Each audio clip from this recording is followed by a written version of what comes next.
Quando voltar a primavera.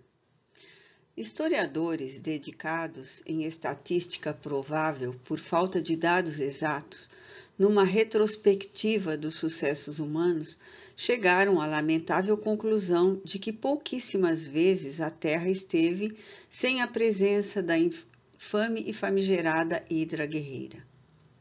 Os generais governaram mais do que os filósofos. Os aventureiros belicosos dominaram quase sempre e dirigiram mais as nações do que os sábios. Povos sempre têm estado lutando contra povos, e nações a cada dia se hão levantado contra nações, pouco importando o número de vidas ceifadas nas paixões militares.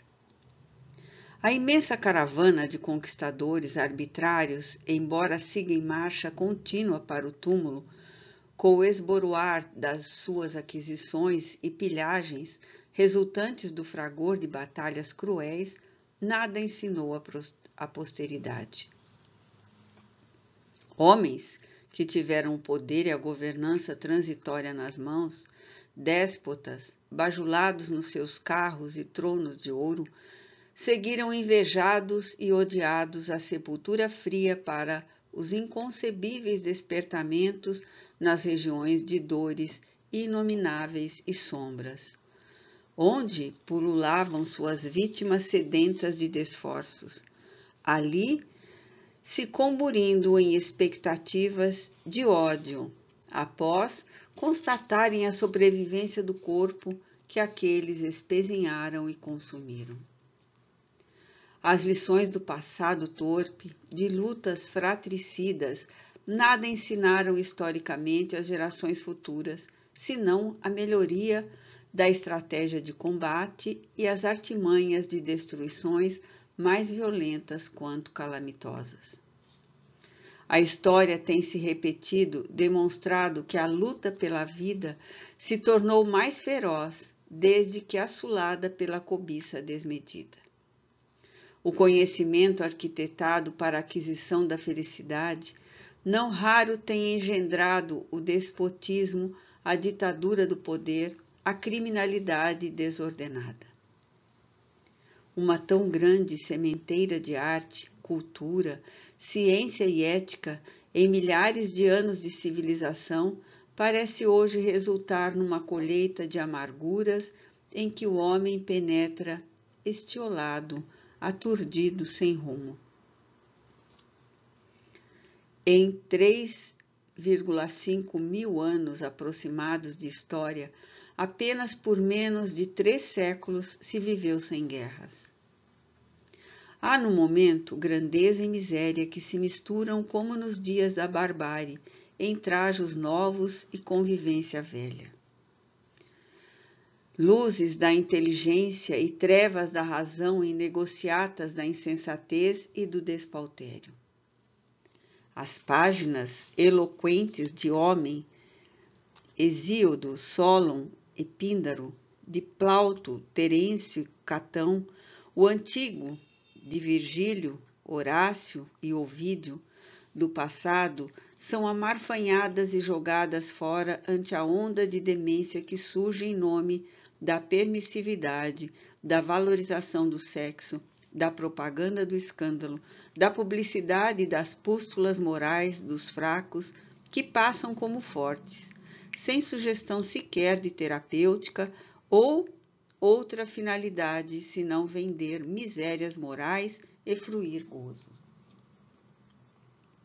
As figuras venerandas de ontem, que deram valiosos contributos, tombam feridas pelo escalpelo da frivolidade, cujo gume de bisturi rebusca suas fragilidades humanas, a fim de destruir o mito, dizem os apologistas da violência, e apresentar somente suas quedas, suas desordenadas e abissais fraquezas em irremediáveis mutilações de resultados sempre danosos. Arquitetam-se programas de paz, celebram-se acordos de justiça e solidariedade para serem quebrados, violados um momento depois. Os veículos poderosos de comunicação, podendo apresentar as claridades do futuro na aldeia global dos homens, quase somente divulgam as sombras que dominam a atualidade. Um longo inverno se abate sobre a terra e o homem tomba em triste noite moral. A Ilíada e a Odisseia são uma síntese da civilização grega, das lutas, narrações, batalhas, poemas, discursos, epopeias cantando na boca de Homero. Os Lusíadas narra a grandeza de um povo que ama, que se lança ao mar para crescer e conquistar terras longínquas. Dom Quixote de la Mancha retrata as loucas ambições de um fidalgote exaltado pela leitura dos livros de cavalaria em personagem comovedora, assistido pela sensatez, finura de trato do seu escudeiro Sancho Panza, ardente de fé que reflete em sua alma a grandeza dos sentimentos nobres de justiça e poesia para os quais sempre se dirige. Shakespeare celebra a tragédia de Hamlet entre as nobres buscas de estesia do príncipe e os tormentos íntimos, num meio insano e cruel que o torna louco, não obstante a ternura de Ofélia, de encantadora poesia. O romantismo embeleza a terra por um dia, libertando o escritor das regras de composição e estilo clássico, e logo depois vem o realismo, candidatando-se a reformular o romance, repetindo a vida e em seguida a nau da literatura, que deslizava em águas tranquilas, subitamente encalha nos escolhos sociais, morais, políticos, no que há de mais enfermo na humanidade. É certo que antes também Boccaccio, Barbosa do Bocage e seus êmulos cuidaram de assuntos fortes da fornicação, arrancando os lados escabrosos da sexualidade de que se aproveitou Donaciano Sade para a revivescência das enxovias morais e deletérias da comunidade parisiense, representativa da colmeia humana. A Magna Grécia, que oferecera os mais altos espécimes da tragédia, pareceu subitamente ressuscitar na atualidade em feições deformadas para atender à sanha dos desregramentos que dominam todas as latitudes do planeta.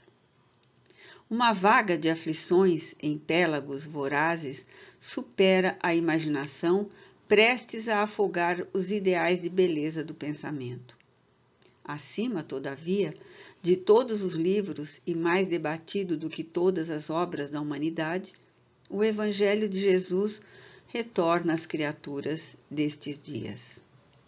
Nenhum outro que o supere em poesia e em realismo, em romance e em tragédia simultaneamente, um pequeno livro, todavia, mais expressivo do que todos os que foram escritos antes ou depois dele. Como uma fagulha ateia um incêndio, qual um grão de mostarda ou uma semente de trigo se multiplica numa seara inteira, rica e abençoada. Nenhuma síntese de moral pôde ultrapassá-lo. Os combates acirrados a seu conteúdo, por mais intensos, jamais conseguiram destruí-lo. Os homens que lhe receberam a claridade tornaram-se luzeiros na noite humana, e mesmo quando foram perseguidos e consumidos, não se deixaram vencer. Desse livro ímpar, nos utilizamos para os escritos que se lerão. Não constituem um livro histórico sobre Jesus e sua época. São respigares de fatos e acontecimentos que ora obedecem à cronologia da sua vida, ora se subordinam à nossa concepção, apesar de perfeitamente localizados nos textos e nas ocorrências evangélicas. Algumas páginas aparecem oportunamente na imprensa leiga e espírita, aqui ressurgindo coordenadas para o singelo trabalho que ora trazemos a lume. Modesta contribuição evangélica para estes dias são pinceladas de ternura, cromos evocativos, doações da alma para a reflexão dos que confiam no amanhã ditoso. Oxalá que estes estudos consigam luarizar alguns espíritos em rudes batalhas ou despertar alguns outros que dormem. Nenhuma presunção literária ou unção exegética ou desejo vão. Após meditar longamente no sempre jovem poema da Boa Nova, reunimos estas narrações com que desejamos homenagear os que esperam passar este inverno e esta noite, na certeza de que tudo mudará quando voltar a primavera. Jesus prossegue sendo a eterna primavera por que todos anelamos. Esperar a sua volta é a ambição que devemos, no momento, acalentar, preparando a terra desde então para esse momento de vida, beleza e abundância.